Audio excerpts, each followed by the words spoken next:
Pues seguimos aquí con este tema en Juan 5, que fue la base de toda esta miniserie en donde nuestro Señor Jesús se niega a glorificarse a sí mismo e incluso no busca recibir gloria de los hombres, ¿no? En su misión vino a glorificar a su Padre Celestial.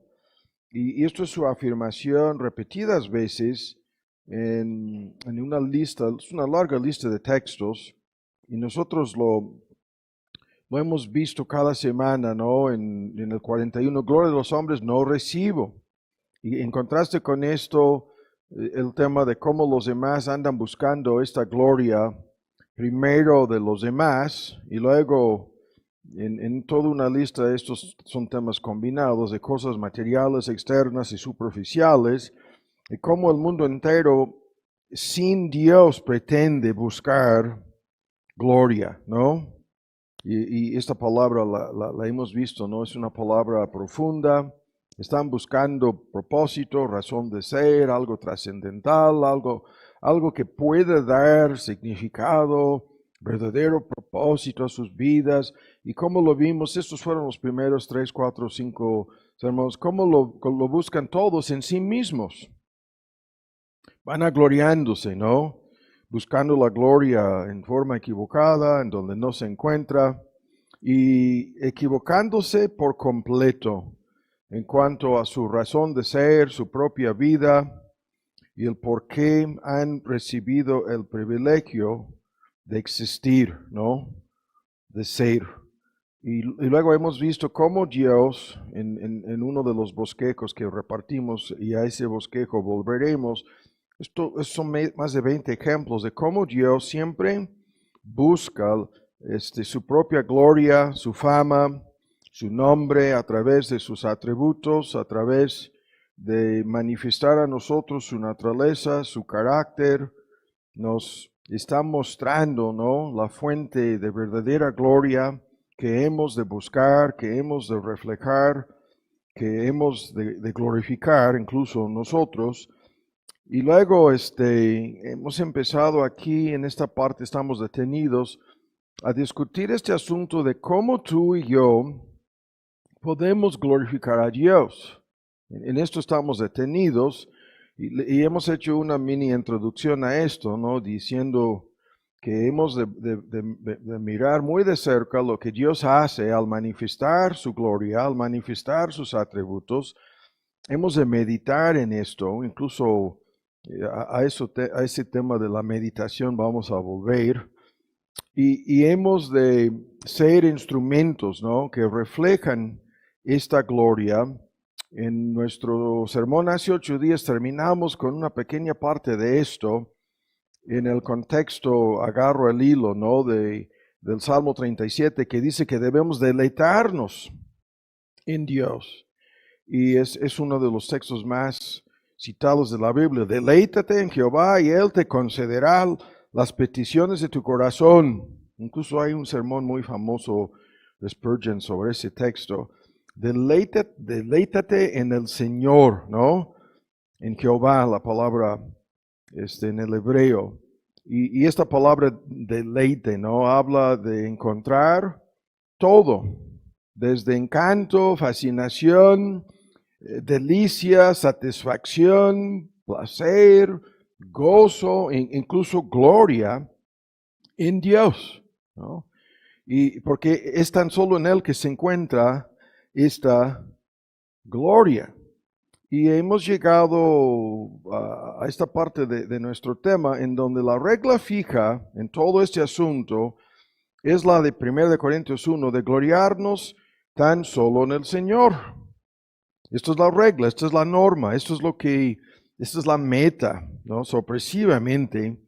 Y el hecho de gloriarnos en tantas cosas que no son dignas de gloria, esto ya lo hemos descartado. Y la gran responsabilidad y privilegio que tenemos como creyentes de gloriarnos, como lo dice Jeremías, ¿no?, en tan solo conocer al Señor. El que ha de gloriarse tan solo en el Señor. Lo vimos terminando en Jeremías 9 hace 8 días. Y esto es obvio, ¿no? Esto es evidente. El tema aquí es uno de los más profundos y a la vez más fáciles de entender en relación con la realidad. Si tenemos un verdadero Dios que excede en su ser todo lo que la mente humana es capaz de entender, si este Dios es fascinante en su majestad, en la gloria de su naturaleza, en sus atributos, en sus perfecciones, en el misterioso, la profunda, misteriosa realidad de su propia existencia. Medio mundo quiere saber, ¿no? De dónde procede Dios, ¿no? ¿Quién creó, quién hizo a Dios y todo el asunto de su autoexistencia, su existencia eterna y estos temas, ¿no? En donde en la medida en que vamos profundizándonos, descubrimos que este Dios no tan solo es poderoso, no tan solo es inteligente, no tan solo es capaz, sino es la persona más sabia. Y esto es una parte, es el hilo que vamos a agarrar, la persona más sabia que existe, la única fuente de sabiduría. Y para nosotros, en la medida en que vamos entendiendo algo de la gloria de nuestro Dios, lo que tenemos que hacer es evaluar, estimar, honrar y glorificar a Dios en nuestras vidas. Todo lo que estamos viendo aquí, en esto vamos a aterrizar, ¿no? De cómo glorificar a Dios más allá de simplemente reconocer estas verdades, sino cómo todo esto nos tiene que impactar. Y esto es el hilo que vamos a agarrar hoy y vamos a terminar aquí con el tema de la bondad de Dios, pero primero volvemos a lo que vimos hace 8 días, al hecho de que tan solo este Dios es sabio. Y lo que vimos en síntesis, buscan en Efesios, ¿no? En este texto, en donde Pablo habla de la multiforme sabiduría de Dios que está siendo dada a conocer, el texto en Efesios 3:10, al universo entero, a los seres inteligentes misteriosamente que nos rodean. No son extraterrestres que vendrán con naves convencionales o con tecnología extraordinaria. No. Son los seres que habitan la dimensión paralela. Hay mucha gente que nunca ha entendido que al leer la Biblia, en una larga lista de ejemplos, se abre el panorama para que veamos que hay una dimensión invisible que nosotros no podemos ver. Vi hace poco una ilustración que me gustó. Todas las ilustraciones son limitadas aquí, pero la ilustración de ver algo tan solo en 2 dimensiones. Es como si tú estás leyendo aquí tu Biblia en 2 dimensiones, ¿no? Estás viendo algo escrito con tinta y papel y con tus ojos y tu cerebro. Lo que está aquí escrito no pasa de ser algo que existe como algo en 2 dimensiones. Pero si a esto se fuera a agregar una tercera dimensión para que se volviera palpable lo que estás leyendo, para que se convirtiera como, yo voy a usar la idea como en una película, ¿no? Si estás leyendo el Apocalipsis, ese es el gran ejemplo de este argumento. Y lo que se narra ahí, si lo fueras a ver visualmente, en otra dimensión, aparte de lo que estás leyendo en 2 dimensiones, ¿no? Pero esa tercera dimensión no la podemos ver todavía, salvo aquí. Y en ese sentido, estoy ilustrando algo sobre la multiforme sabiduría de Dios, ¿no? Esta palabra que habla de que hay una multiplicidad de sabiduría, y esto es nuestra mayor necesidad para nosotros, en todos los aspectos de nuestra vida, nos hace falta esta sabiduría que procede tan solo de Dios, ¿no? Y esta multiforme sabiduría de Dios es la que nos hace falta en todas las decisiones importantes en la vida, en nuestras relaciones los unos con los otros, en relación con nuestra chamba, las responsabilidades, en sentido, el tema es muy amplio aquí, en sentido práctico, moral, intelectual y espiritual. Nos hace falta una fuente inagotable de sabiduría para vivir sabiamente en este mundo. Y desde esta perspectiva estoy ilustrando cómo algo que parece ser simplemente técnico, sabiduría, ¿no? Cuando se trata de sabiduría moral, en las decisiones éticas de moralidad y conducta, se entra en vigor una tercera dimensión. Cuando se habla de sabiduría intelectual, va más allá de analizar palabras, de entender definiciones técnicas o comprender algo escrito, ¿no? Porque se convierte en algo más profundo, esta sabiduría mental, intelectual, cuanto más en cuestiones espirituales, ¿no? Cuanto más el conocimiento del Santísimo es la inteligencia, así de Proverbios en su capítulo 9, y en nuestra relación con Dios y la forma en que hemos de vivir, conducirnos y ser estos instrumentos que reflejan algo de su gloria a un mundo en converso, ¿no? Les hemos de reflejar en algunas formas, ¿no? La realidad de todo lo que estamos diciendo aquí, de esta multiforme sabiduría divina.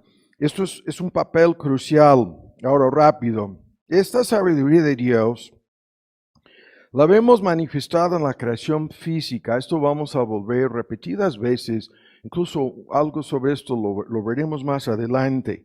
Y esta sabiduría de Dios la vemos en su providencia, en toda una lista de cosas que Dios hace al sostener el planeta y todos sus ecosistemas y la interdependencia y el diseño inteligente. Y es un gran paquete increíble que vemos en la creación, de la cual somos nosotros una parte. Lo vemos en su forma más profunda en el plan de salvación, y en el argumento aquí en Efesios es el plan de salvar conforme a una determinación eterna. El versículo 11 en su capítulo 3 de Efesios, una determinación o decreto o propósito eterno que Dios hizo en Cristo Jesús, nuestro Señor Jesús, lo que es la esencia de esta sabiduría. Y vamos a seguir discutiendo una parte de esto. Ahora, esta sabiduría se ve en el plan de salvación. Lo vimos en parte hace 8 días en la persona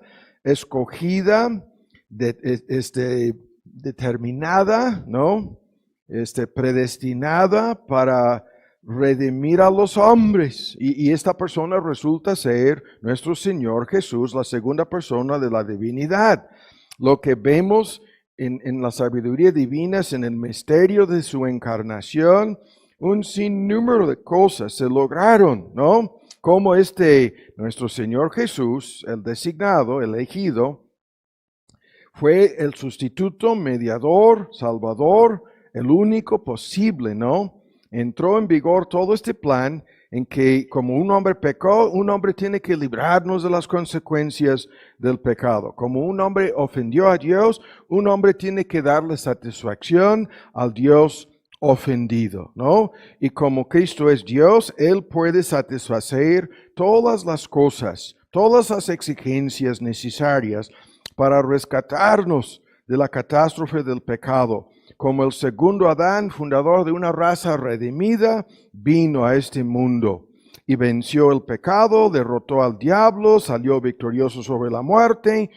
Y como vamos a volver a ver el día de hoy, todo con el propósito de glorificar a su Padre Celestial y como increíblemente llevarnos a nosotros a participar de esa gloria, ¿no?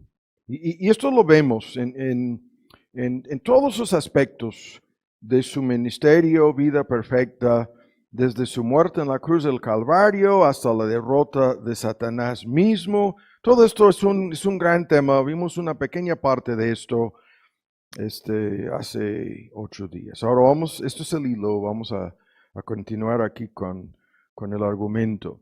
Según nuestro texto, esta sabiduría de Dios que le glorifica increíblemente, ¿no? Eso es lo que se va a ver en el día de juicio.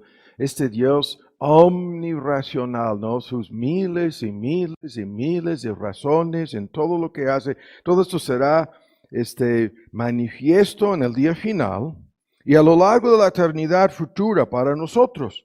Pero se ve ahora algo de esto, según Pablo, en el milagro de la iglesia. Y la iglesia, ¿no? Ese es el milagro que surge de la sabiduría divina. Y el milagro de la iglesia es cómo Dios saca de la miseria y la ruina del pecado un pueblo propio, un pueblo escogido, un pueblo destinado no tan solo a ser rescatado, redimido, sino cambiado, transformado, hecho semejante a su Hijo, un pueblo destinado a gobernar al universo entero en lo que nosotros entendemos como la eternidad futura, el debate, ¿no?, acerca de si hay conceptos de tiempo dentro de la eternidad. La respuesta es que sí.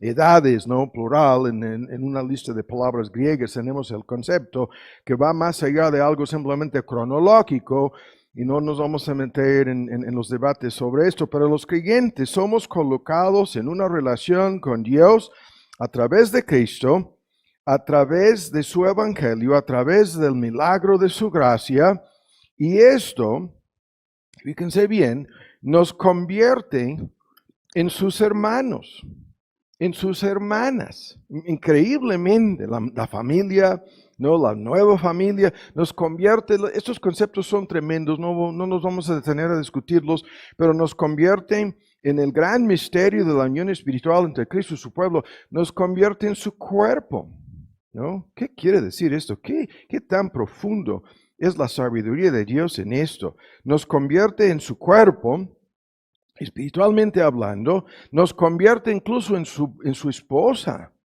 ¿Cómo?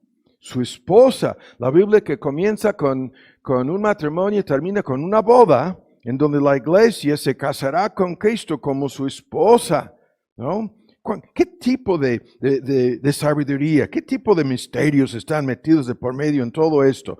Pero en virtud de nuestra relación con Cristo y la sabiduría de Dios en el plan de salvación, ahora Dios es nuestro Padre, nosotros somos sus hijos, Cristo es nuestro hermano. Formamos en un tema más amplio la familia de Dios, la nueva raza, ¿no?, en base a la redención.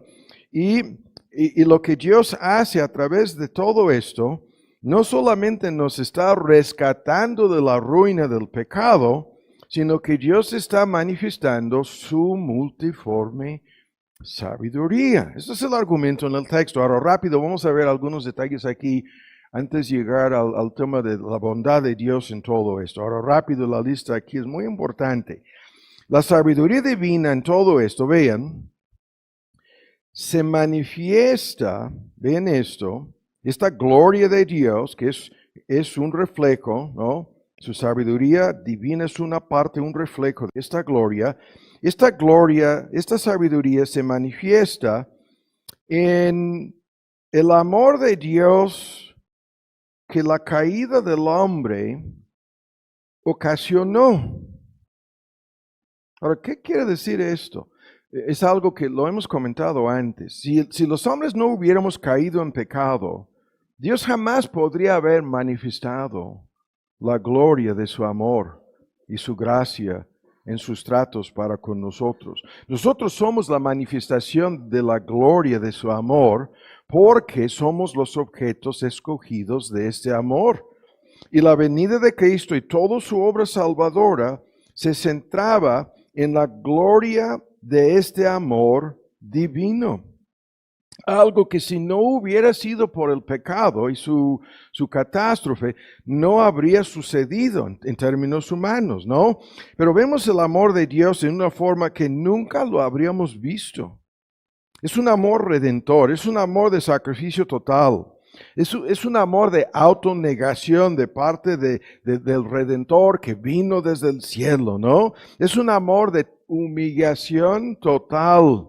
Lo vemos con Cristo cuando se pone de rodillas a lavar los pies, ¿no? De sus discípulos, incluso del mismo Judas en ese momento. Esta anchura, longitud, profundidad y altura del amor de Dios en Cristo. Ese es el argumento, el amor de Dios que viene más adelante aquí en el versículo 18.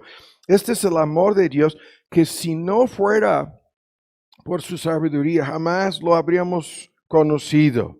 Además, ahora vean, este amor de Dios, en lo que hace, nos saca de la miseria, nos saca de la ruina, nos rescata de la catástrofe del pecado. Y esto, su efecto sobre nosotros es, como lo dice Juan, nosotros le amamos a Él porque Él nos amó primero. Y esto nos coloca en una condición y en una posición, vean lo que estamos diciendo, como los que conocemos este amor de Dios, los creyentes, en una forma en que nadie más en el universo entero lo conoce. Lo comentábamos hace 8 días, los ángeles elegidos aman a Dios. Sí, y lo aman con un amor perfecto, claro que sí. Pero estos ángeles no fueron redimidos por la sangre de Cristo. Nuestro Señor Jesús no derramó su sangre a favor de ninguno de ellos. Cristo no sufrió por ningún ángel, no derramó su vida, ¿no? En sacrificio, en propiciación por el pecado, como lo hizo con nosotros. Nuestro Señor Jesús ha demostrado su amor para con nosotros de una manera que sobrepasa lo que los ángeles elegidos conocen en su propia experiencia. Por lo tanto, nosotros tenemos motivos, nosotros tenemos razones, ¿no? Nosotros tenemos, en este sentido, obligaciones con nuestro Señor Jesús que nadie más en el universo entero tiene, habiendo sido, éramos sus enemigos, ¿no? Habiendo sido convertidos en sus amigos, éramos rebeldes, habiendo sido convertidos en sus siervos obedientes. Tenemos motivos que correspondan a la gloria de Dios, a la sabiduría de Dios, ¿no? Tenemos motivos que nos conducen a amarle a Él más que a padre, más que a madre, más que a hijos, la lista, ¿no? Más que tu pareja, más que tu marido, más que tu mujer, motivos metidos de por medio en esto que fluyan de esta sabiduría de Dios. ¿Cuánto más? Ahora comenté una pequeña parte de esto por la prisa hace 8 días, ahora lo quiero destacar. Escuchen, en esta gloria de la sabiduría de Dios, vean esto, nosotros tenemos una felicidad que sobrepasa, ¿no? Cualquier concepto humano de la palabra felicidad. Y el porqué de esto, el tema es muy profundo aquí, pero el porqué de esto de entrada es el mismo punto. ¿Debido a qué? Debido a que nosotros conocemos el bien y el mal en una forma que nadie salvo los creyentes, ¿no?, puede conocer el bien y el mal. Ahora, ¿qué quiere decir esto? Nosotros estimamos el bien porque conocemos la realidad de la maldad y el pecado, ¿no? Y hemos sido conducidos a arrepentirnos del pecado, ¿no? A experimentar este cambio de mente, emoción, volición, en cuanto a, sin discutirlo a fondo, en cuanto a lo que es la rebeldía y el pecado. Pero esto es algo extraordinario, este argumento, porque en la experiencia de cada creyente, lo que estoy diciendo, esto es la realidad. Hemos conocido la ruina, hemos conocido la miseria, hemos experimentado algo de las consecuencias temporales del pecado y la maldad en nuestra propia experiencia antes de ser convertidos a Cristo. Y tal como vean, las ilustraciones aquí son los más conocidas, tal como las personas que ahora disfrutan de salud después de haber pasado por ríos profundos de enfermedad. Ahora tienen algo por primera vez desde hace años o meses, se han recuperado la salud. ¿Cómo es que ahora estiman? ¿Cómo es que ahora aprecian esta salud habiendo sido más que enfermos? ¿No? ¿Cómo es que la lista es la más sencilla? ¿Cómo es que los que han sido verdaderamente pobres, pero ahora ya no lo son? Ahora han llegado a nivel, no es clase media, no es clase alta, se han vuelto ricos. ¿Cómo es que aquellos ahora que son verdaderamente, en sentido físico, material, externo, ricos, habiendo sido pobres, cómo es que valoran la riqueza que tienen?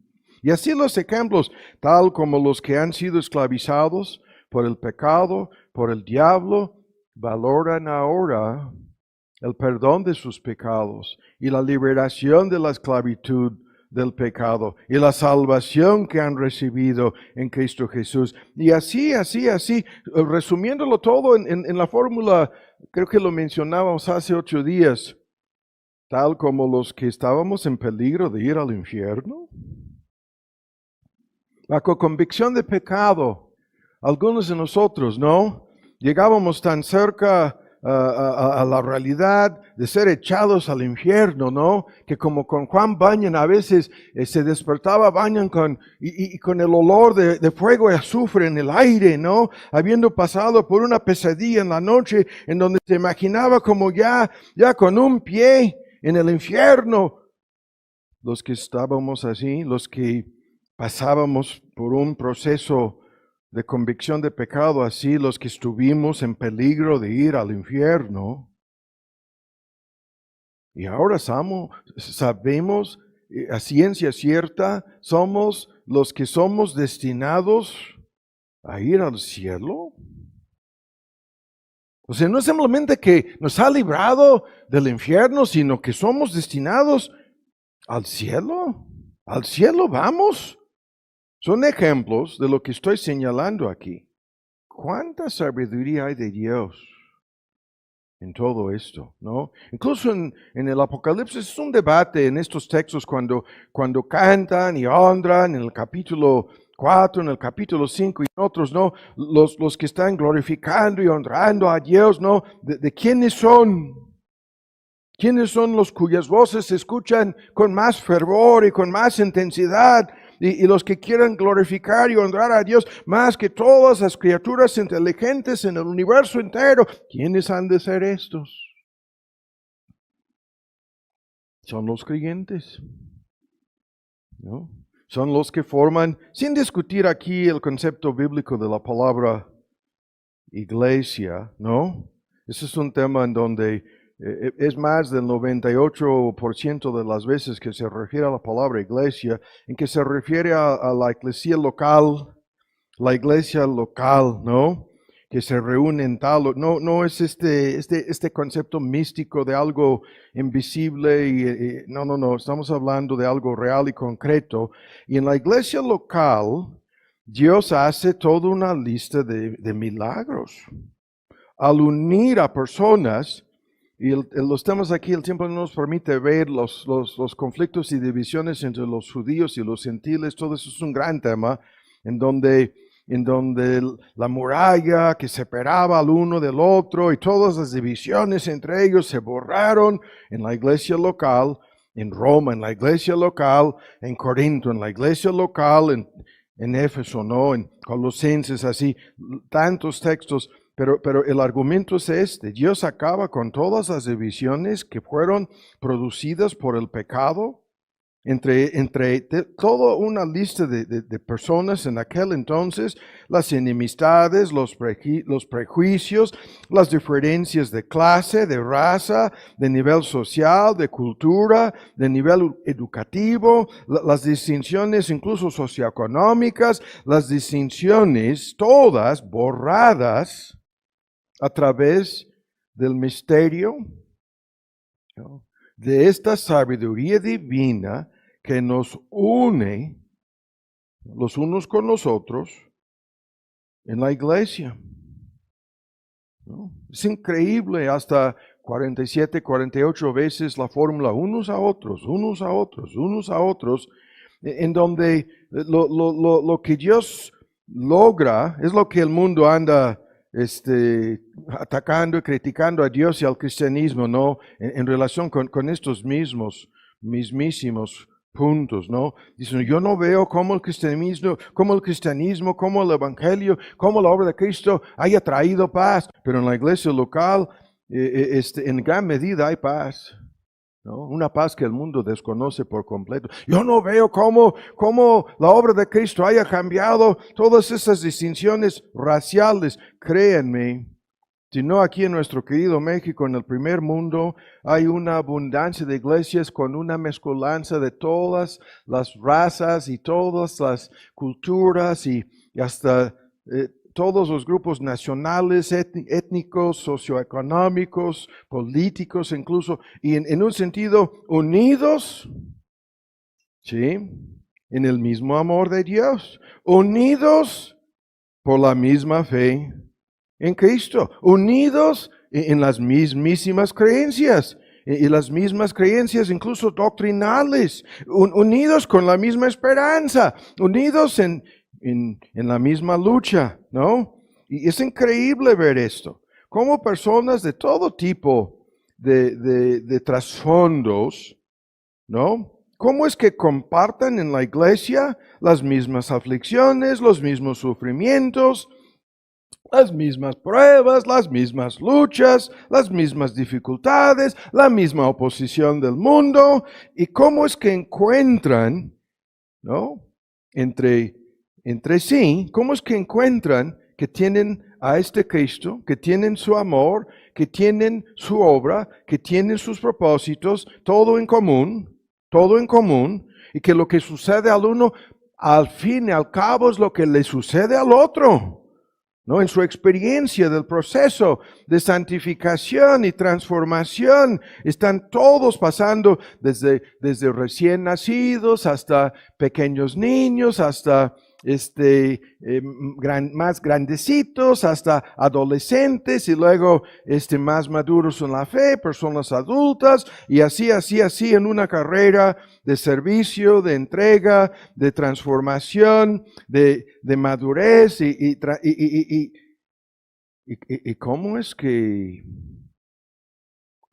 compartan este mismo conocimiento y este mismo amor y estas mismas esperanzas. ¿Cómo es que esto haya sucedido? Y el mundo inconverso mirando, ¿no?, a la catástrofe del pecado en el mundo entero y pasando por alto la multiforme sabiduría de Dios. Cómo este Dios hace todo lo necesario para alcanzar, para redimir, para transformar a quien sea. ¿Cómo es que este Dios no hay ningún impedimento, no hay ningún obstáculo, no hay nada imposible? ¿Cómo esta sabiduría resulta ser perfecta? ¿No? En su plan, en su propósito, lo que vimos hace 8 días, de reunir todas las cosas en Cristo, de rescatar a la creación física de la catástrofe, la ruina del pecado, ¿no? Y podríamos, créanme, podríamos continuar 2 o 3 domingos con uno tras otro argumento para decir exactamente lo mismo aquí. Porque esto es así. Créanme, yo me acuerdo. Perdónenme. Yo me acuerdo.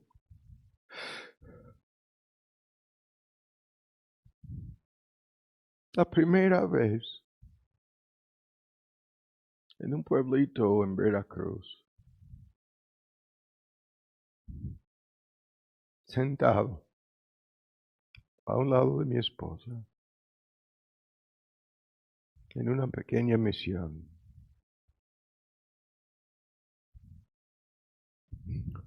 Y comenzaron a cantar. en un idioma que yo estaba tratando de aprender. Recién llegado a México.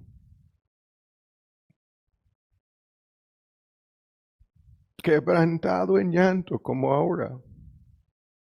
Y me di cuenta, el mismo Dios que conocemos en los Estados Unidos es el mismo Dios que está aquí. Es el mismo Dios. Al escuchar a personas cantando en español, un himno bien, a lo mejor Lisa se acuerda de exactamente de cuál fue el himno. Y yo me quedé así, quebrantado en llanto, por lo que estoy diciendo.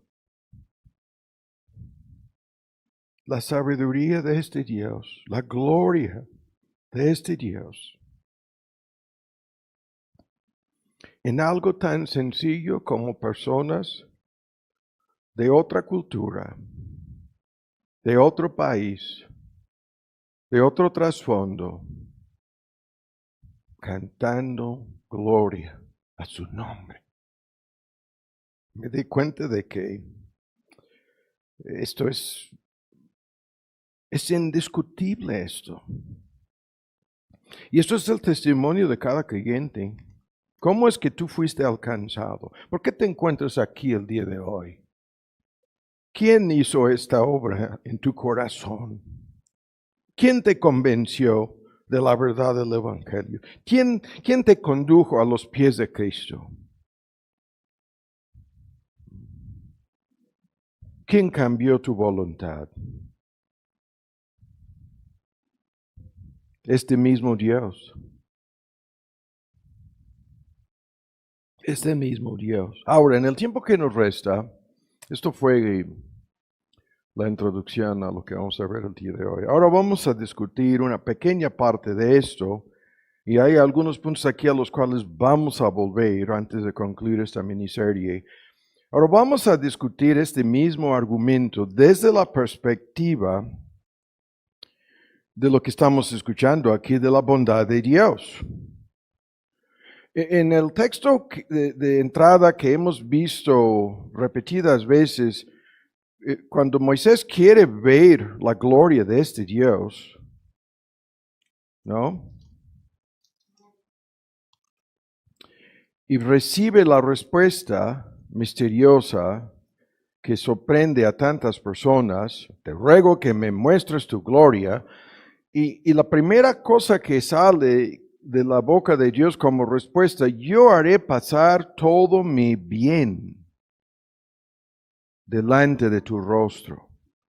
Y comienza proclamando su nombre, su soberanía, su misericordia, todo lo que vemos, ¿no? Los atributos de Dios en una forma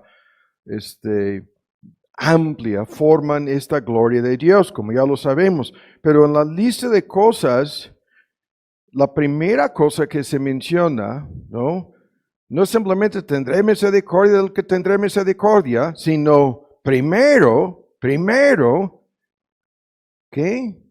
Voy a pasar delante de ti, delante de tu rostro, todo mi bien.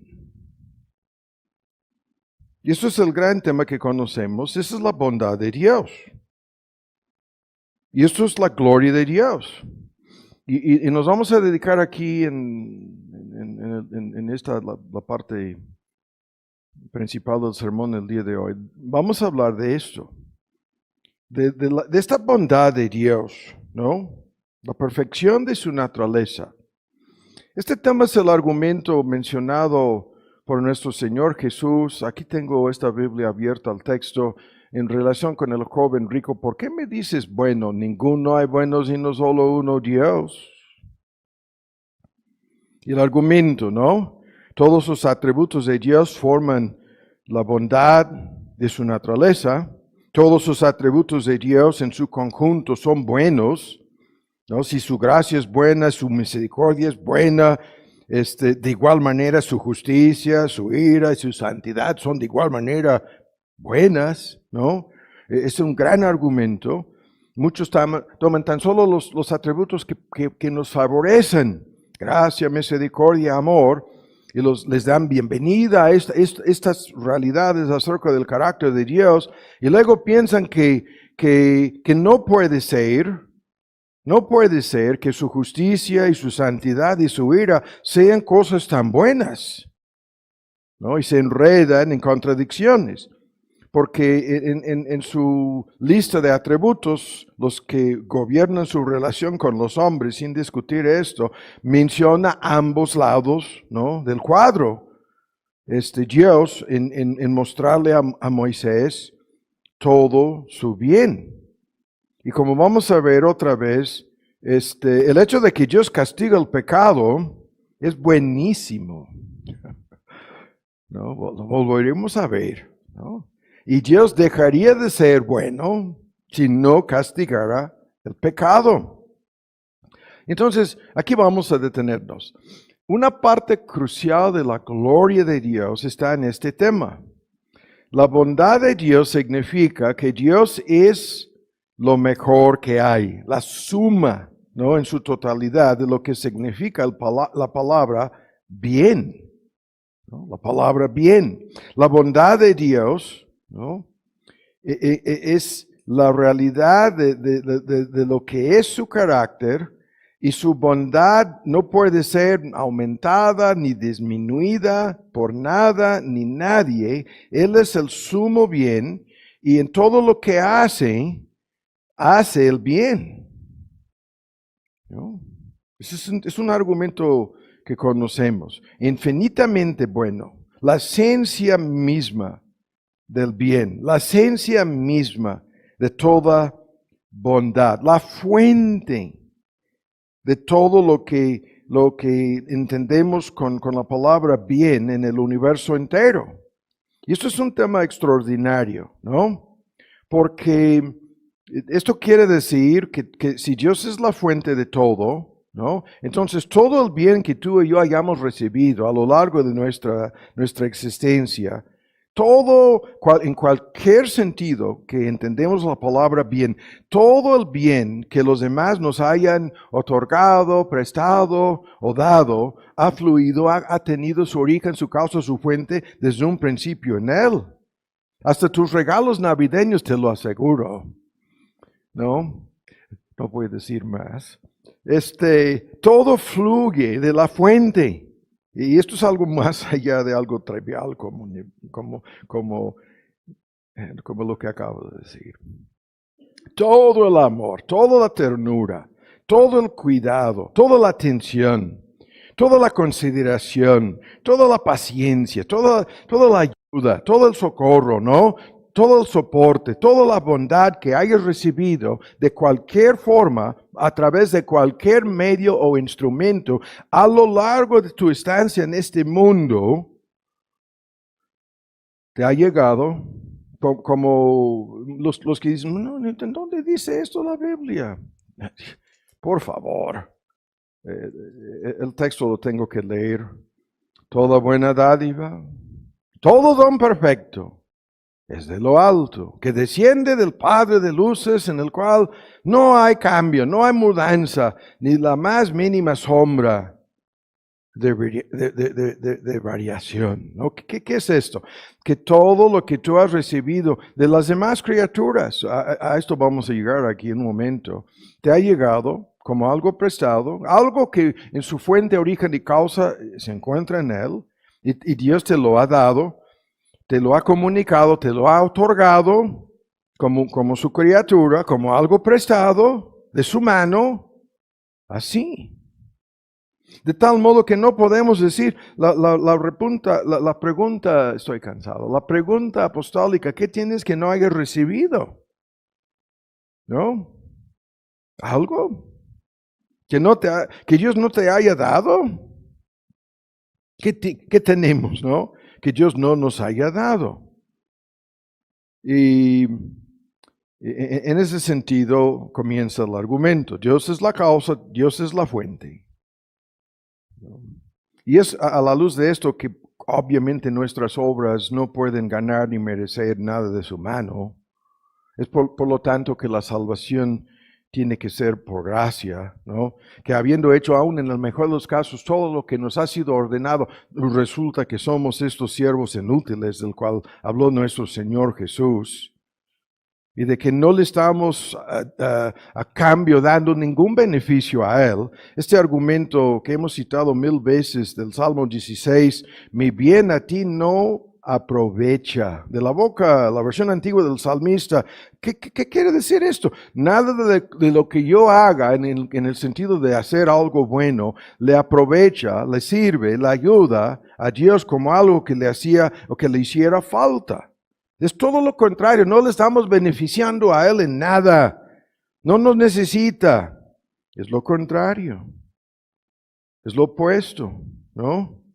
Dios es la causa de todo el bien que cualquier persona haga, sea quien fuera la persona. Ninguno es bueno sino solo uno, Dios. Esta fórmula lo vuelvo a decir de la boca de nuestro Señor Jesús.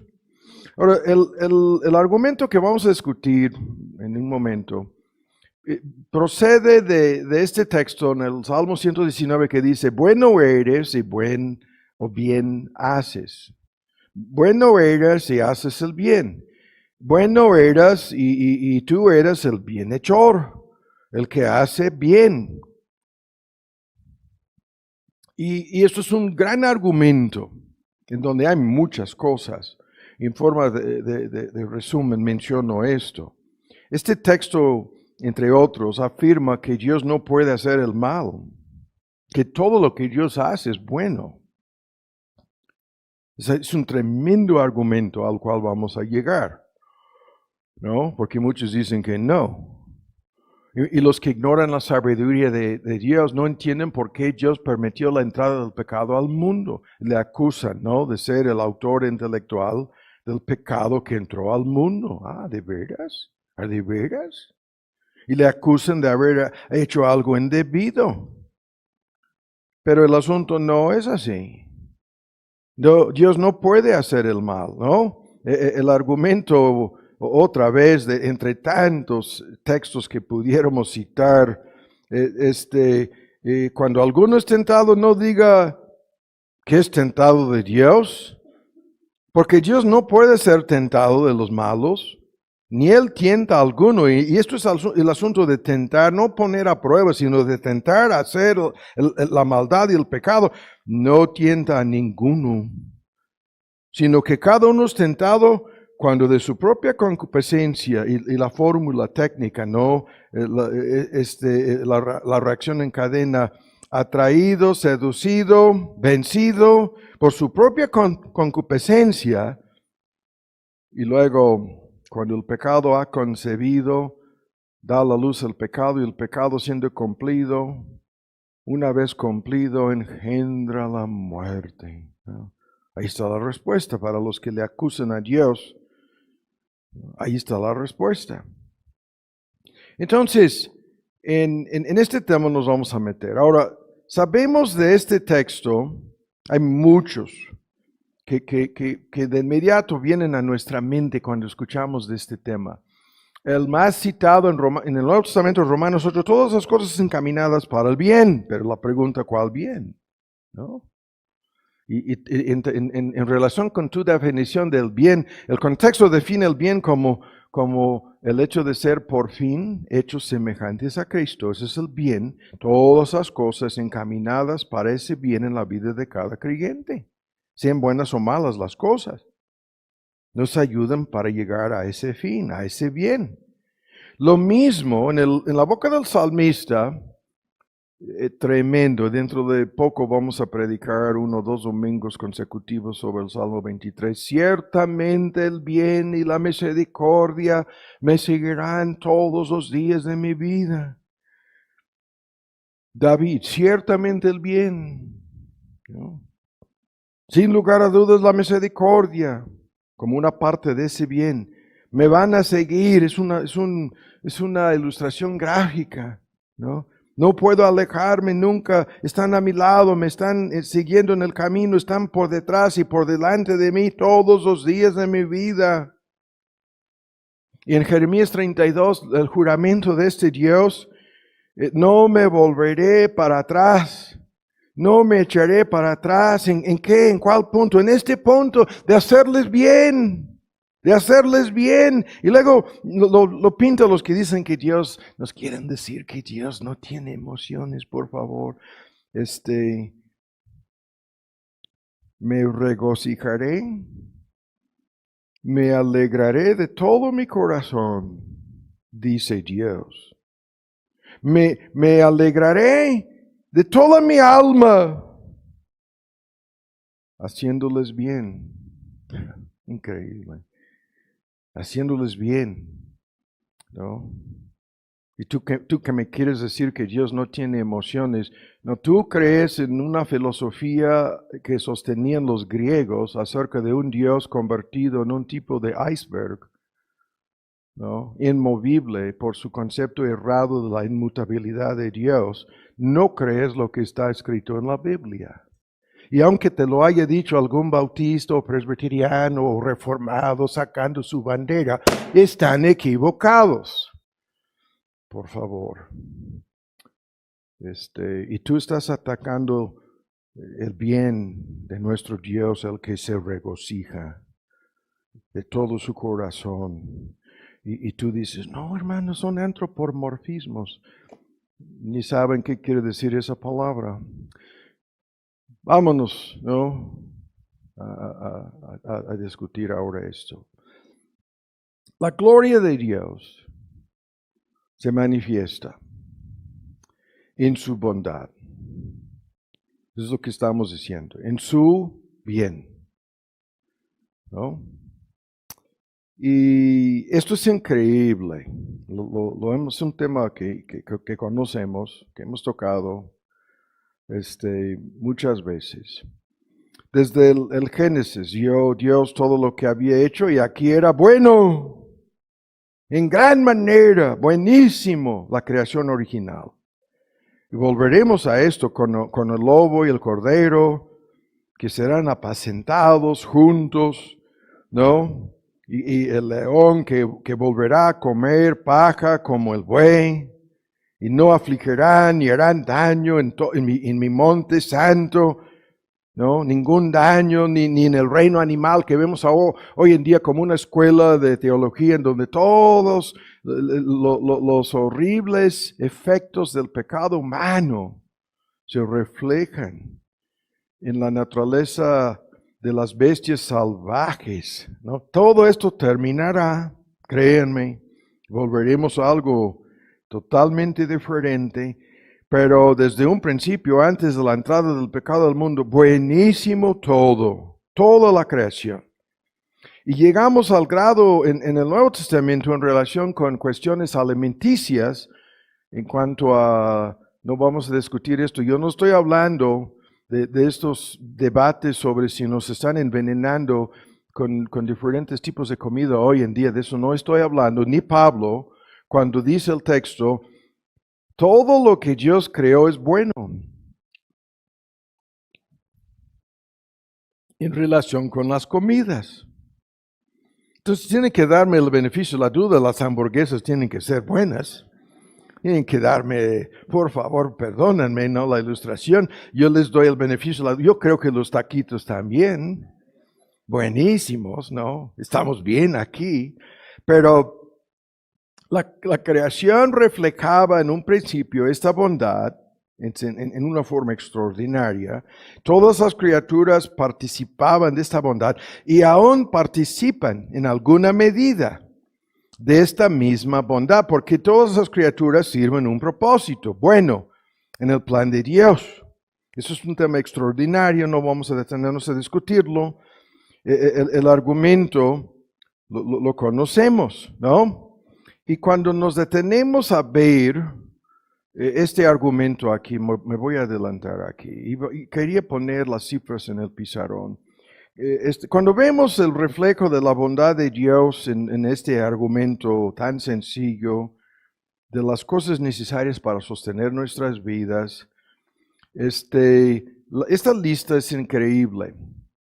Llegando a los 30 años de edad, una persona habrá, a través de un proceso de respiración, ¿no?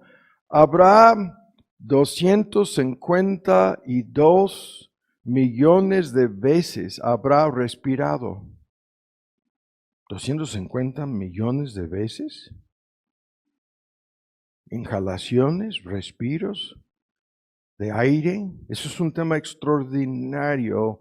En un futuro vamos a discutir esto con el tema de los árboles y la fuente de energía y cómo todo el oxígeno producido por las plantas es la cosa necesaria a través de un proceso técnico que los científicos no entienden hasta el día de hoy, hasta que ya cuando sacan la radiografía de tus pulmones, sale lo que parecen ser dos árboles dentro de tus pulmones. Y que parecen ser las raíces y las ramas de árboles, por el mismo proceso internamente, en donde tu cuerpo está recibiendo el oxígeno, el aire, ¿no? Y todas las formas de vida relacionadas en un increíble, ¿no?, misterioso asunto en que vemos la gloria y la bondad de Dios. Y luego rápido, tú a los 30 años de edad ya has, yo no sé cuál es la palabra aquí, has inhalado, has en tu respiración de inhalación y, what is it, exhalación, no sé, más de 1 trillón de litros de aire. Es lo que tengo aquí en litros. 1,0033,042 litros de aire, ¿no?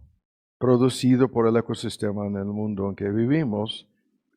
Suficiente para cada persona, 8,000 millones de personas respirando este aire, ¿no?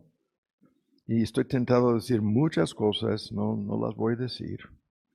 Y a los 30 años de edad, has comiendo más de 22,000 kilos de alimentos de todo tipo. 22,000 kilos, ¿no? O sea, como si pudiéramos ir a una bodega y ver a los 22,000 kilos de comida almacenadas ahí, que tú ya no existen, porque tú, a través de alimentarte a lo largo de 30 años, tú acabaste con toda aquella comida, para decirlo así.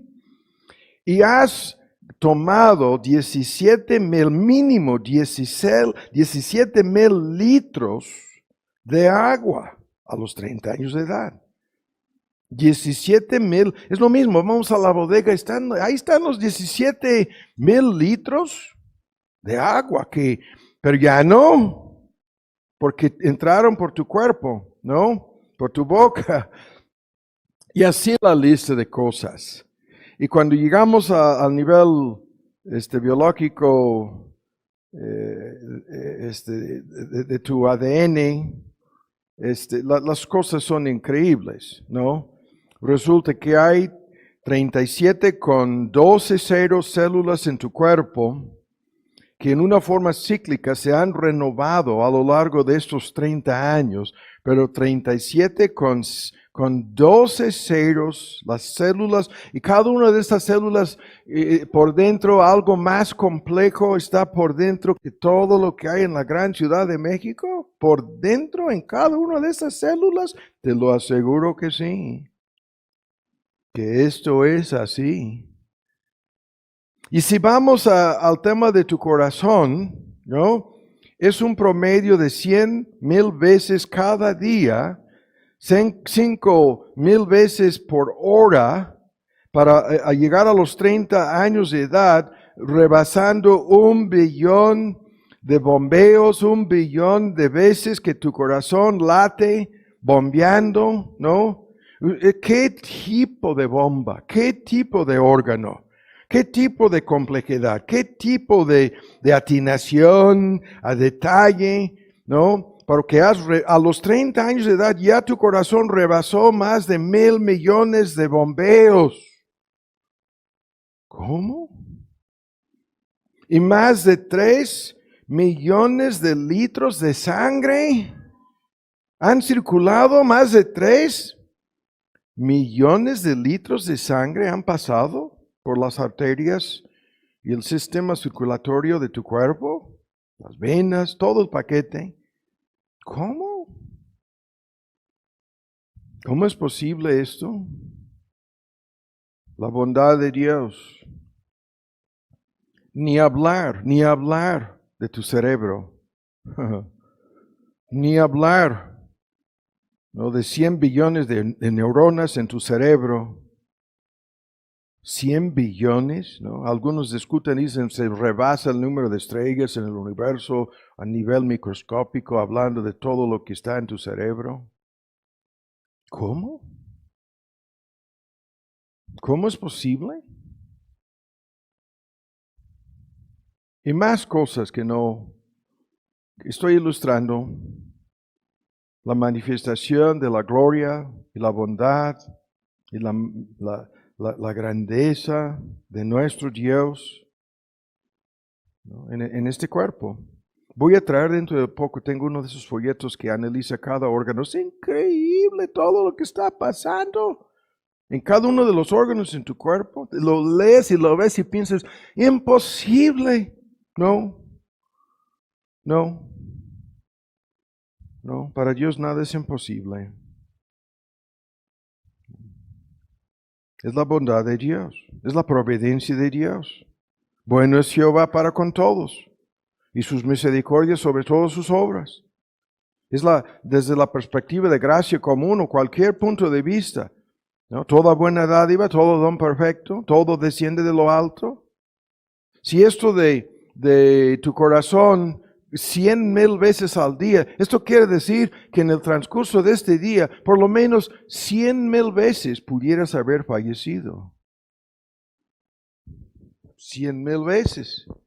Pudiera o no cumplido su trabajo, su deber, como bomba, tu corazón 100,000 veces pudiera haber sido sí o no.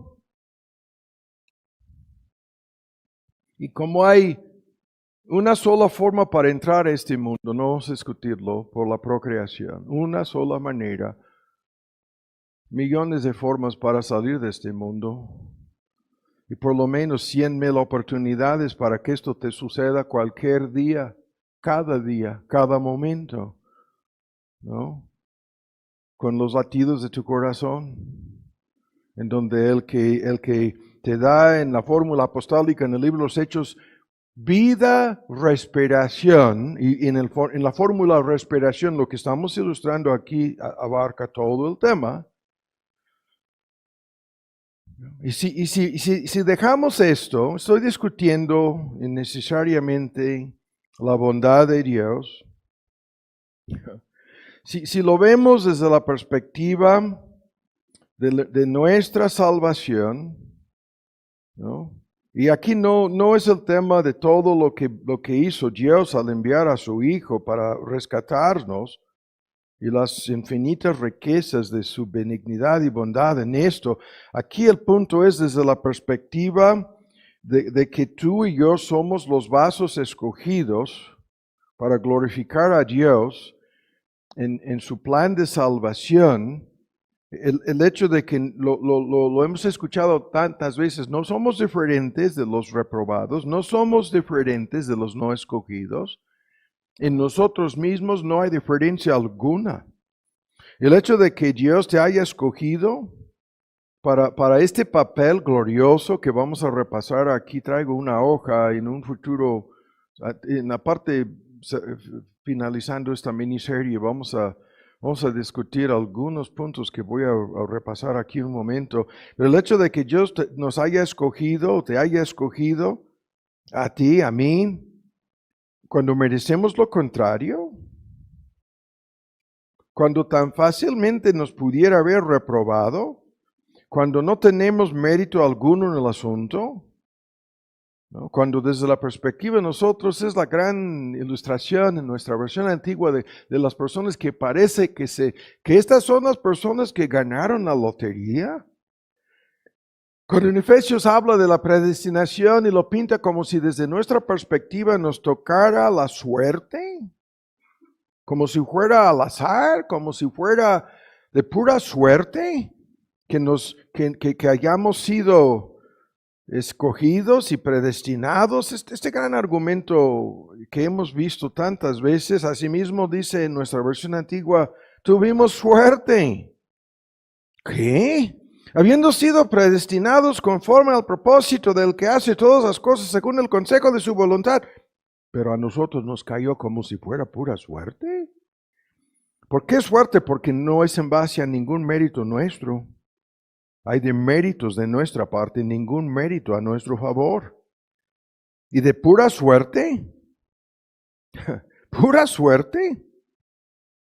O como vamos a ver aquí, todo este tema de la herencia, vamos a discutir esto más a fondo en otro sermón, de esta herencia que es la gloria a la cual vamos en este plan, es de recibir una herencia que es incalculable en su magnitud, en su grandeza, en lo que es su realidad. Es una gloria descrita como las riquezas, ¿no?, de una herencia que Dios tiene preparada para nosotros y que resulta ser, es imposible que las palabras humanas se acaban en cualquier idioma, en cualquier diccionario, no son suficientes para describir esa gloria. Y el papel que nos ha sido asignados en esto, el más glorioso posible. Vasos de gloria. ¿Cómo es posible que a nosotros todo esto nos ha llegado? ¿No?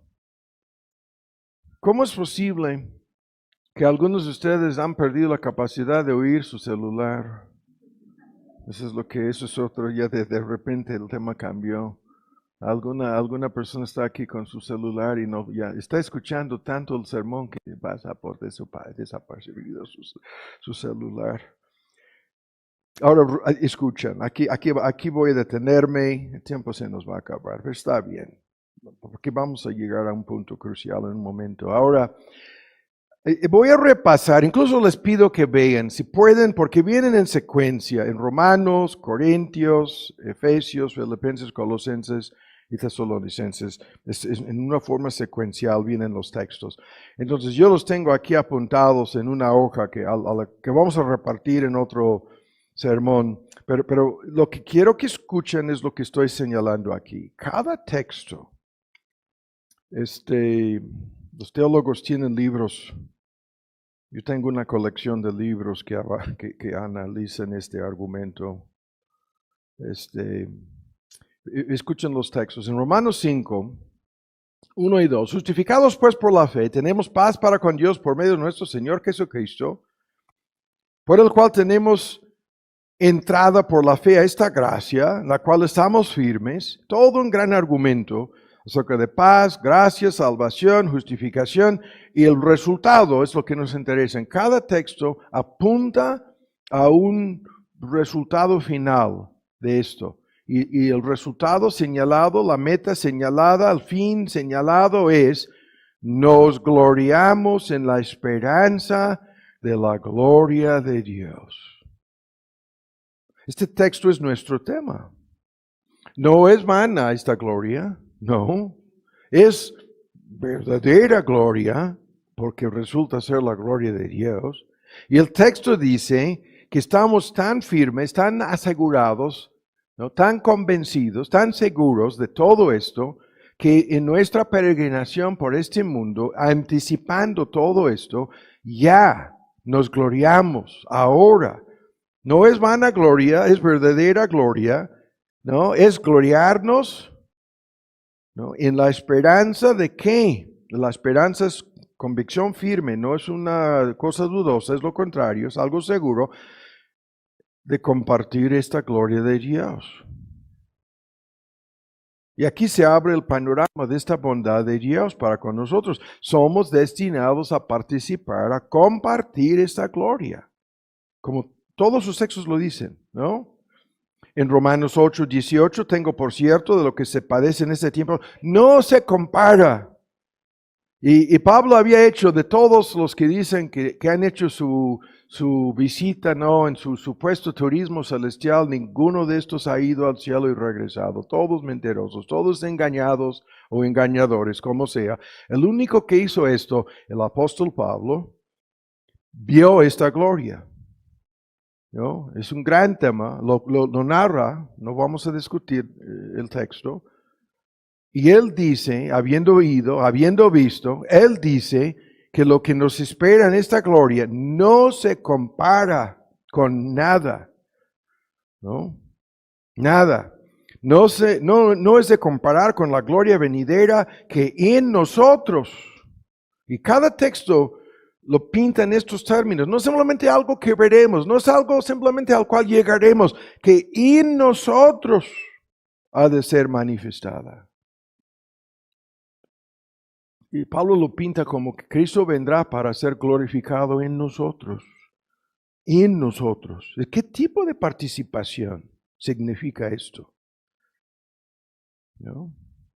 Y luego en Romanos 8, toda la creación será librada de la esclavitud de la corrupción para así alcanzar la libertad, y se describe libertad gloriosa de los hijos de Dios. Y la libertad es de todas las consecuencias, todos sus efectos, todos los estragos, todos los rasgos, todos los frutos amargos del pecado, librados. Y se describe esta liberación, libertad gloriosa. ¿Qué será esto de vivir en un mundo sin pecado? ¿No? Y luego lo pintan algo como algo tan seguro que en la cadena de oro, ¿no? De a los que justificó, comienza con los que predestinó, justificó, a los que justificó, a esos también glorificó en Romanos 8:30. Y esto de que a estos ya Dios nos mira como si ya nos hubiera glorificado ya, porque esto es tan firme, tan seguro que tiene que suceder, ¿no? Y lo pinta es un gran debate sobre los verbos en tiempo pasado, ¿no? Pretérito pasado, a los que llamó, bueno, primero a los que predestinó, los llamó, y a los que llamó, justificó, a los que justificó, glorificó, como si ya fuera un hecho. Pero vean, con sus Biblias, vean en 1 Corintios 2:7 este texto, que es nuestro tema. Hablamos sabiduría de Dios en misterio.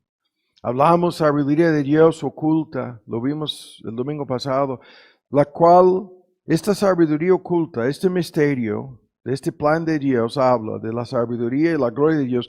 Y vean lo que dice, la cual Dios predestinó antes de los siglos.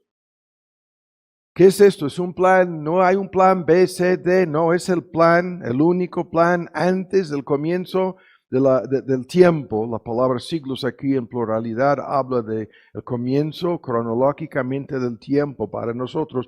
Dios predestinó todo esto antes de los siglos. ¿Para qué? ¿Qué dice?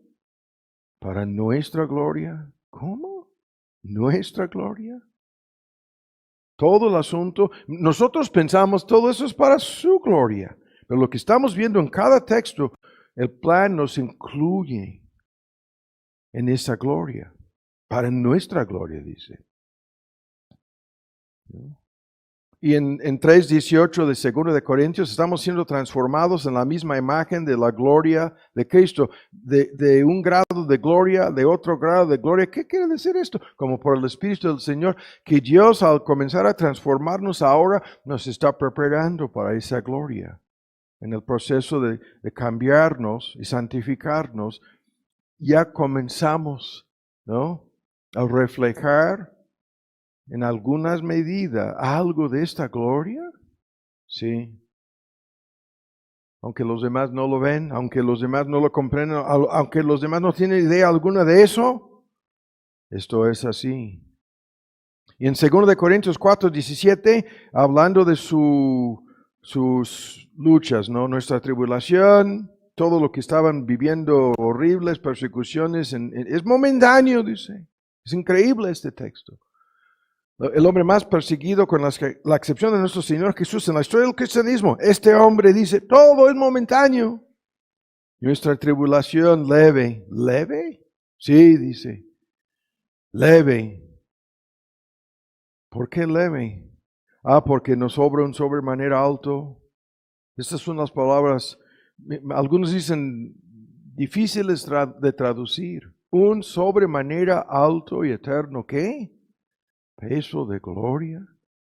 Entre más perseguidos, entre más atribulados, entre más sufrimiento, el resultado más, cada vez más, ¿no?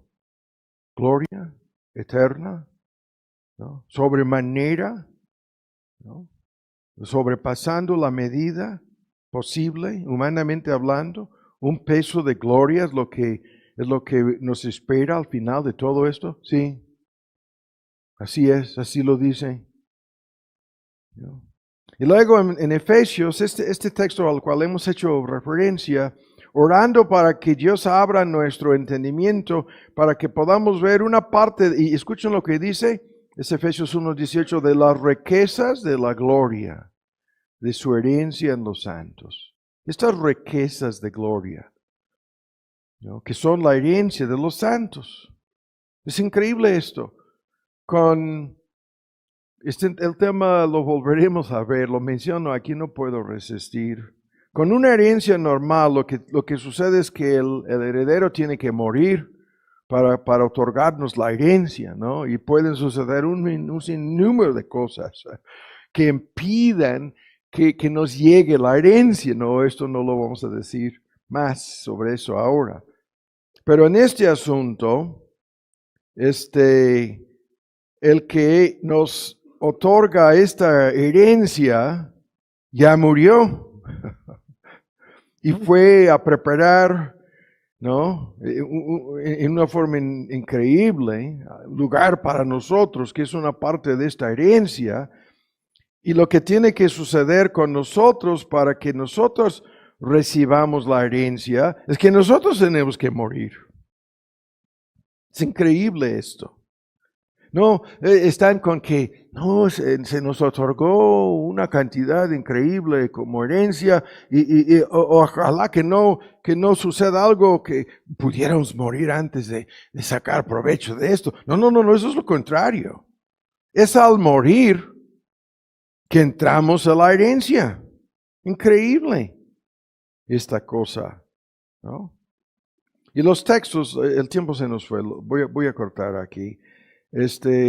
Pablo se refiere a esto como un misterio acerca de nuestra salvación y las riquezas de la gloria de este misterio en Colosenses 1:27. Y las riquezas de la gloria a la cual se refiere resulta ser Cristo en nosotros. 1:27 de Colosenses. ¿Y qué quiere decir Cristo en nosotros? Las riquezas de esta gloria es un gran misterio entre los pueblos gentiles. Cristo en nosotros, la garantía firme, la esperanza de gloria.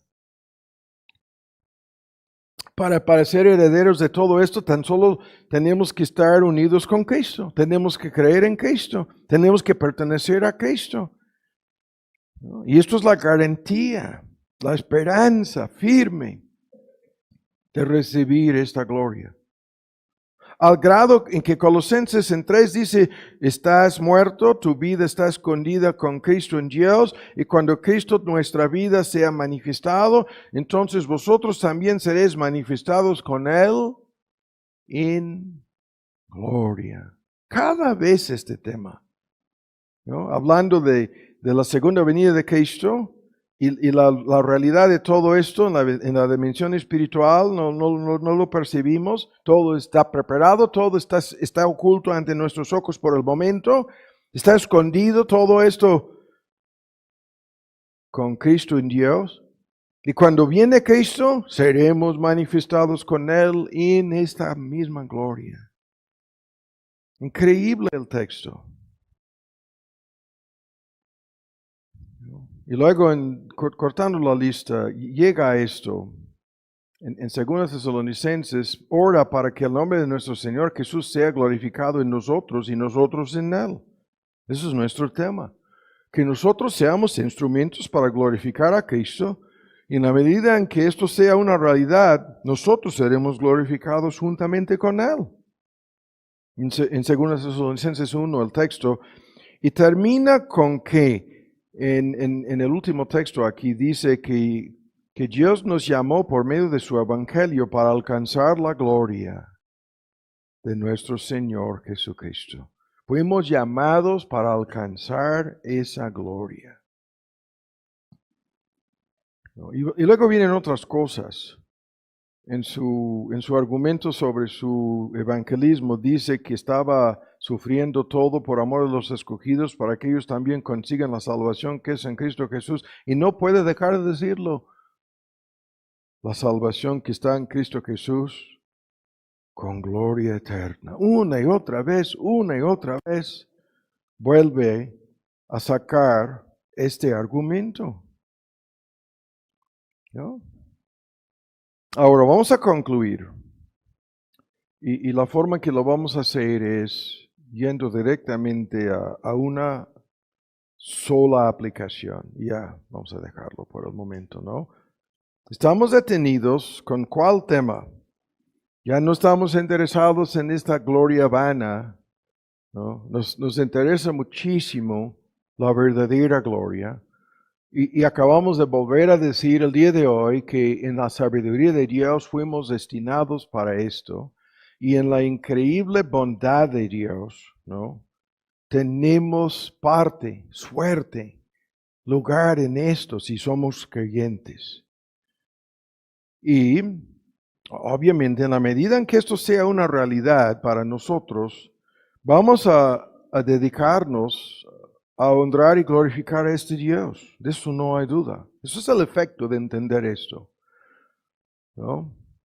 Es de entregarte a Dios de todo corazón y pedirle que Él sea glorificado con tu vida. Así de sencillo. Pero como respuesta, como efecto de esta verdad, de esta realidad, ¿no? Ahora, hay muchos asuntos aquí que no vamos a discutir el día de hoy. Y tenía la plena intención de volver a discutir esto en otra forma. No lo vamos a hacer.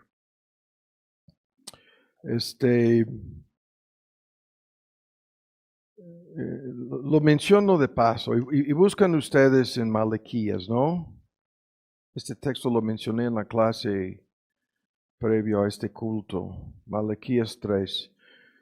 Vamos a terminar con esto.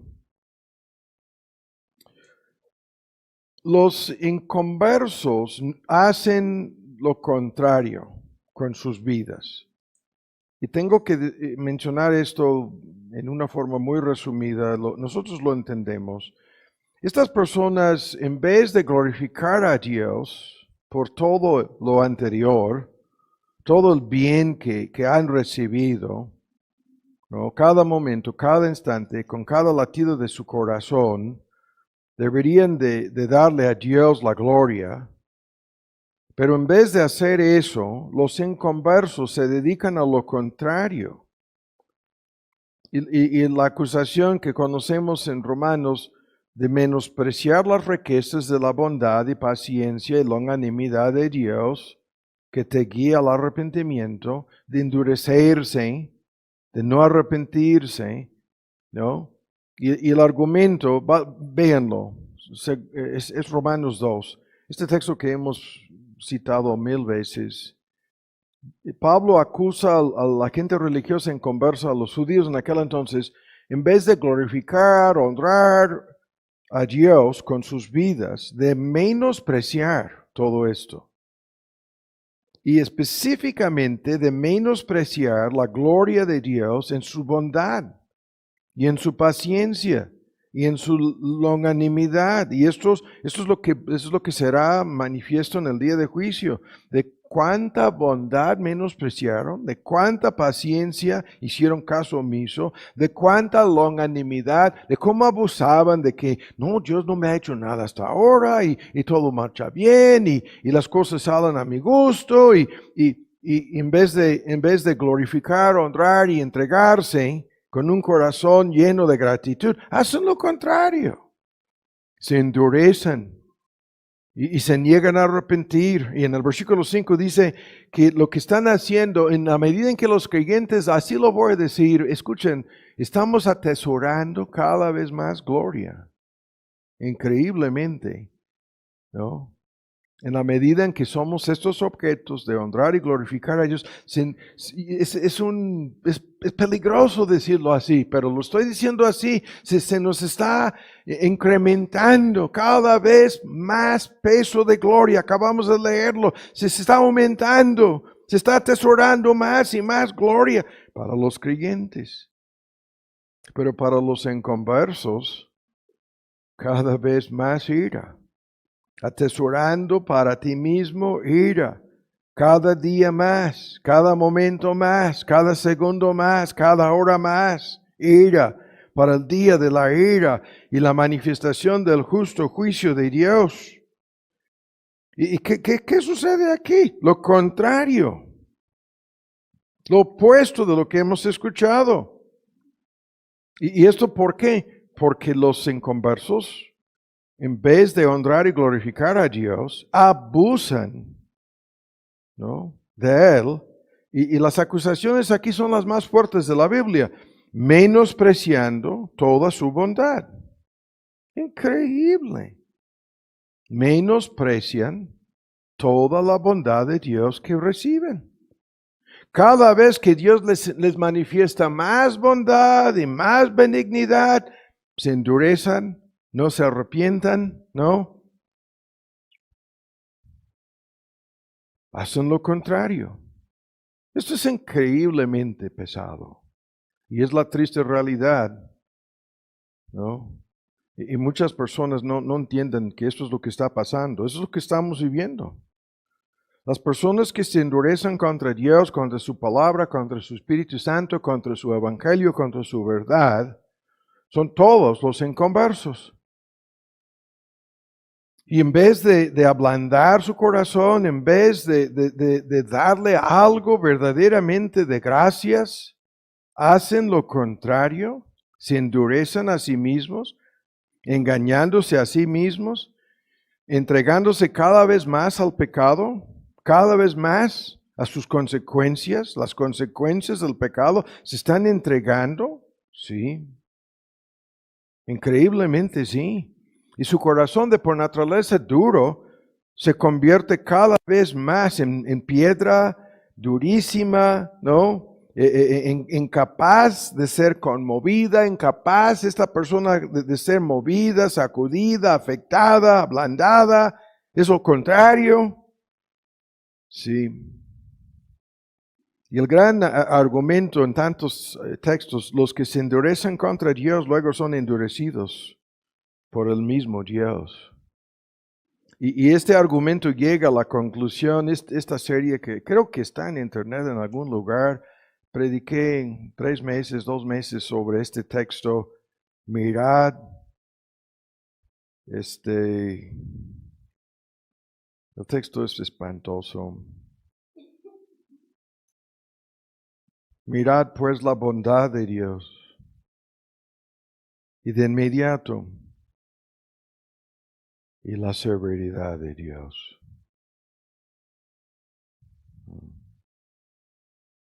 Ese texto. De todos los que se endurecen en contra de su bondad, vendrá la severidad. Están despreciando a este Dios. Están menospreciando a su Creador. Le están tratando como si no fuera el sumo bien. Le están tratando como si Él fuera malo, como si lo que les pide fuera indebido. Le están tratando como si nunca les hubiera concedido bendición alguna. Le están tratando como si Dios fuera, que Dios, como si Dios tuviera tan solo el propósito de hacerles miserables al ordenar, ¿no? O exigir o mandar que abandonen sus pecados, lo toman como que ¿en dónde está el amor de Dios? Y por su falta de gratitud, por su falta de un corazón agradecido, ¿no? Están garantizando algo inimaginable. Y eso es lo que van a cosechar. Así. Es una tremenda advertencia antes de concluir, ¿no? Una tremenda advertencia. Y esto lo vemos por todos lados, con los inconversos quejándose, murmurando, acusando, siempre pintándose como víctimas, ¿no? Y si Dios existe, le van a reclamar y le van a exigir y le van a poner contra la pared y, oh sí, ok, oh yeah, oh really, por favor. Pero así se comportan. Ahora, para concluir, dije, ¿no? Malaquías, ya Tomás, con Malaquías. Ahora, este texto lo mencionamos en la clase, en otro contexto. Ahora, para concluir, lo que quiero decir es algo muy, muy importante aquí. A la luz de lo que hemos escuchado, aquí viene este argumento.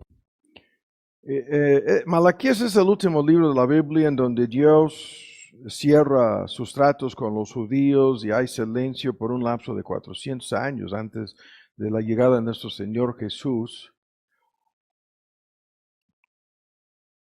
Y en Malaquías hay muchas cosas que no vamos a discutir el día de hoy. Y en el texto que vamos a leer hay cosas que no nos interesan, ¿no? El tema es acusándoles a los judíos de una larga lista de cosas aquí. Llega a este tema de su mayordomía. Bajo la ley mosaica practicaban el diezmo, que en el Nuevo Testamento, aunque muchos grupos cristianos, muchas iglesias insisten en que esto sigue vigente hoy en día, no lo es, ¿no? Lo que está vigente hoy en día es la idea de dar de manera proporcional en la medida en que hayamos sido prosperados. Esa es la regla apostólica. Y tantas veces lo comenté en la clase. Una persona que gana 100,000 pesos al mes, un diezmo es una propina para esa persona. Eso no significa nada. No, son 2 comidas en un restaurante aquí a la vuelta de la esquina. No es nada. Pero una persona que gana 10,000 pesos, un diezmo proporcionalmente es mucho.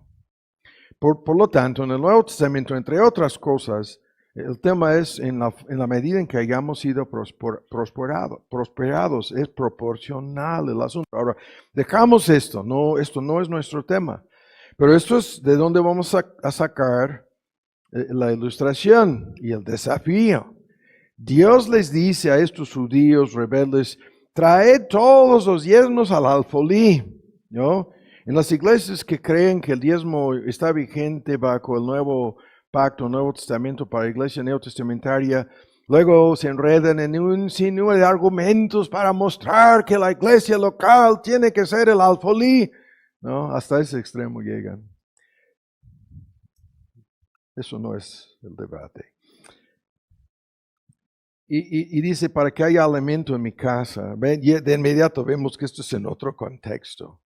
Pero ahora lo que nos interesa, probadme.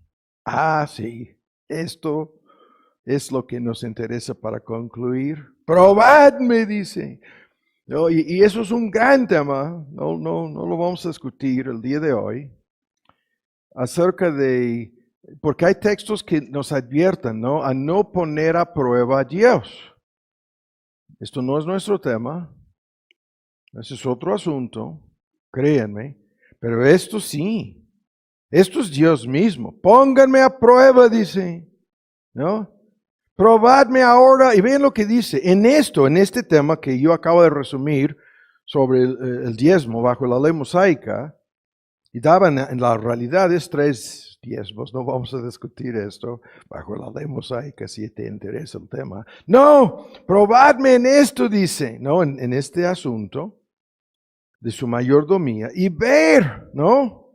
Pónganme a prueba, dice Jehová de los ejércitos, ¿no? Y muchas versiones agregan, y van a ver, o verán, esto no está en nuestras versiones en español, van a ver que si no os abriré las ventanas de los cielos. Y viene, dice la versión antigua, vaciaré, derramaré, ¿no? Es un modismo en inglés, pour out, es como un diluvio, como un tsunami de bendición, ¿no? Sobre vosotros, hasta que sobreabunde. El texto, ¿no? Sobre el cual nunca hemos predicado a lo largo de tantos años. Nunca hemos usado este texto para manipular y sacar dinero ni provecho de nadie como lo hacen en tantas iglesias. Ahora hay que concluir, ¿qué tiene que ver esto con lo que hemos escuchado el día de hoy? Mucho. ¿Por qué? Porque el principio de poner a prueba a Dios en cosas sobre las cuales Él nos ha hablado, ¿no? Para ellos, el diezmo. Para nosotros, otras cosas. Y el punto es este. Hay que probarle a Dios. Probémoslo, ¿no? Le pongamos a prueba. Y aquí viene eso, es otro sermón, pero con esto hay que concluir.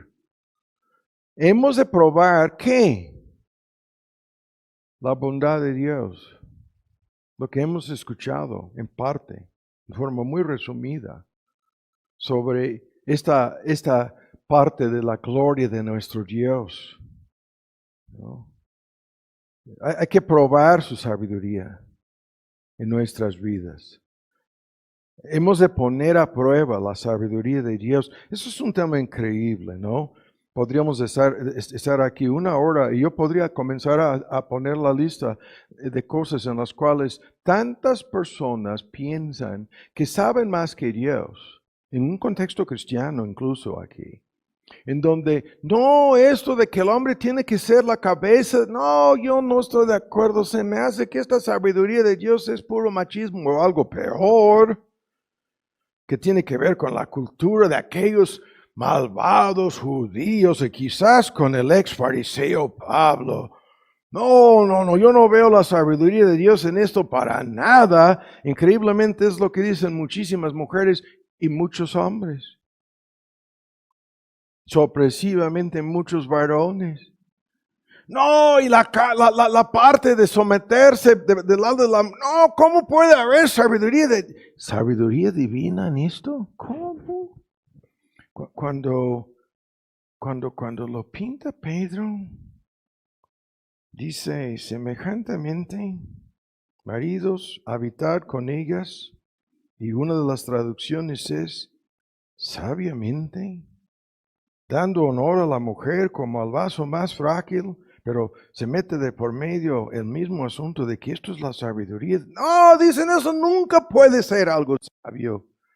Y así comienza la lista.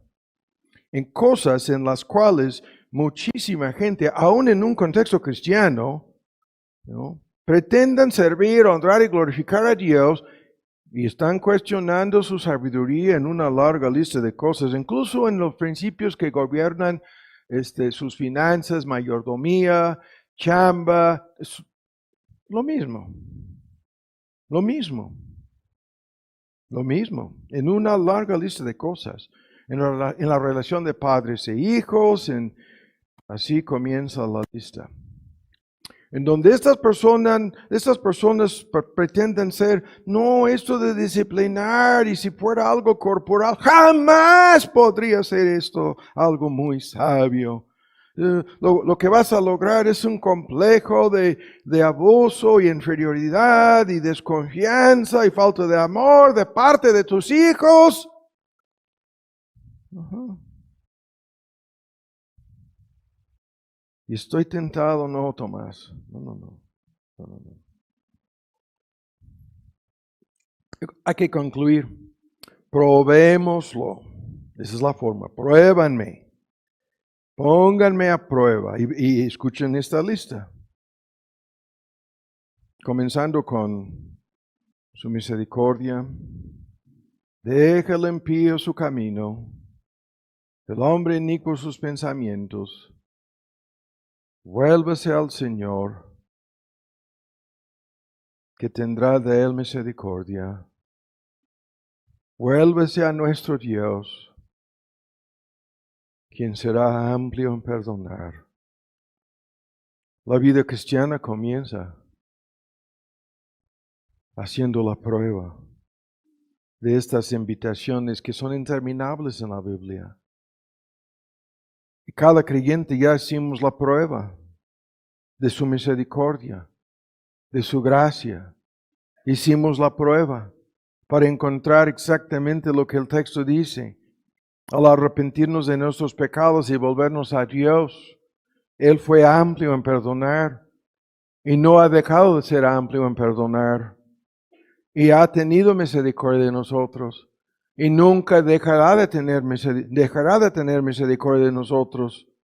Y esto lo hemos probado y lo estamos probando el día de hoy. Y lo vamos a probar hoy en la tarde, lo vamos a probar hoy en la noche. Hemos hecho la prueba un sinnúmero de veces y hemos comprobado que el asunto es así. Porque es así. Y luego en toda la lucha en la vida cristiana hemos hecho la prueba en relación con la eficacia de su gracia. Y hemos encontrado que su promesa al gran apóstol Pablo, bástate mi gracia, me es suficiente tu gracia, mi poder se perfecciona en tu debilidad. Esta prueba ya la hemos hecho ¿cuántas veces? Hemos comprobado la suficiencia de su gracia, de su poder, para superar todas nuestras debilidades, todas nuestras necesidades. Lo hemos probado, lo estamos probando. Y así. En cuanto a la cuestión de su providencia, cuando hicieron la primera vuelta, yo dije, esto no es normal. Más que raro. Nunca han hecho lo que hicieron ayer en ese vuelo.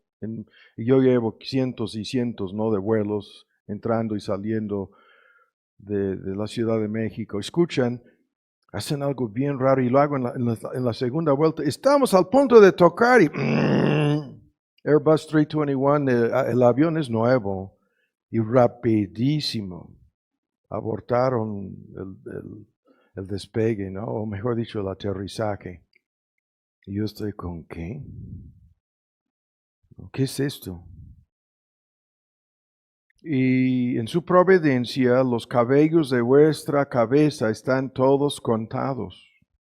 Y esto en el contexto de ¿qué? De que Él cuida de vosotros, Él cuida de nosotros.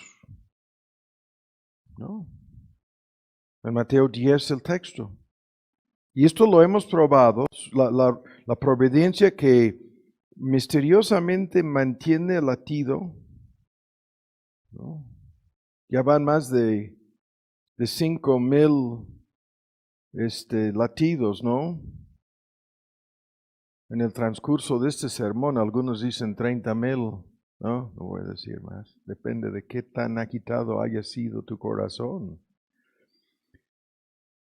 Y así la lista. Hagamos la prueba de su bondad, la bienaventuranza de su servicio. Esta promesa, no hay hombre ni mujer, no nadie que haya dejado casa, padres, hermanos, mujer, hijos, la lista, por el reino de Dios, que no haya recibido mucho más en este tiempo.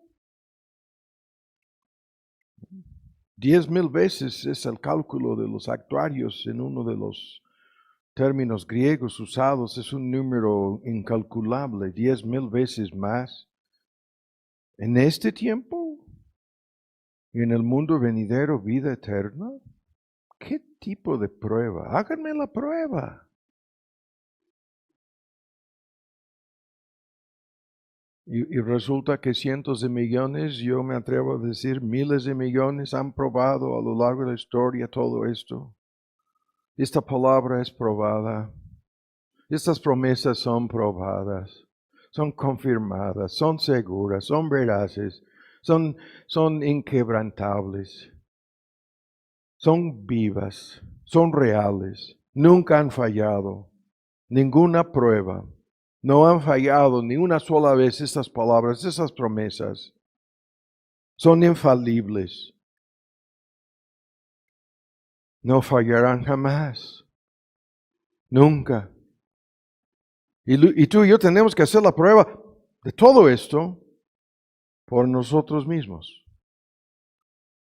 Gustad y ved que el Señor es bueno. Bienaventurado el hombre que confía en Él. Hay que hacer la prueba. Y haciendo la prueba, yo te aseguro, te lo garantizo, tú y yo confirmaremos